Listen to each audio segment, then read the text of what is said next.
Bonjour mesdames, mesdemoiselles et messieurs, aujourd'hui, dans le cadre du cours sur l'initiation à l'islam, et plus précisément sur l'étude du Coran, nous allons voir si le Ramadan est un temps particulier de dévotion, il s'agit aussi d'un temps à forte dimension communautaire accompagné par certains excès. Associé au fait dans l'esprit des non-musulmans, le terme Ramadan a même été, par altération, transformé à la fin du Xe siècle, en Ramdam, qui signifie grand bruit ou vacarme. En effet, la rupture du jeûne est une occasion de festivité, ce qui augmente les dépenses alimentaires des ménages égyptiens de 50 à 100% en Égypte, de 30% en France, tandis que l'essentiel de la nourriture achetée est jetée sans être consommée. Ce mois peut s'accompagner d'un marketing particulier. Cette surconsommation s'accompagne d'une augmentation des maladies cardiovasculaires et du système digestif, infarctus ou d'AVC. Certaines activités comme la prostitution augmentent statistiquement pendant le mois de Ramadan.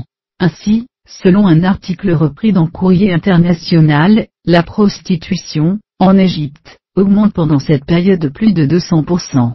Il faut noter que certaines prostituées choisissent pourtant de ne pas travailler durant le Ramadan. Le Ramadan peut aussi entraîner une baisse de la productivité en raison de congés maladie, absentéisme, etc. Si ce recul est complexe à identifier pour des questions de report de projet, le manque à gagner pour les pays à forte pratique serait de 20%. Cette baisse est en partie compensée par le regain de la consommation. Dès le Xe siècle, selon l'historien François Georgeon, les risques de débordement liés à la nécessité de laisser la population se défouler sont reconnus et pris en compte par les autorités ottomanes. Si des violences importantes ne sont pas particulièrement connues à cette occasion, les nuisances liées aux loisirs et les tapages sont bien attestées. La violence, qui résulte de la tension liée à la fatigue, et au jeûne mais aussi de la volonté de certains musulmans d'imposer une pratique religieuse, est toujours attestée dans certains pays musulmans. Chaque année pendant le Ramadan, les rixes deviennent monnaie courante dans les rues du Maroc. Et il arrive qu'elles se terminent mal. Selon une étude menée en 2005, sur la violence en Arabie Saoudite durant le mois de Ramadan, les agressions diminuent et les vols augmentent de manière peu significative.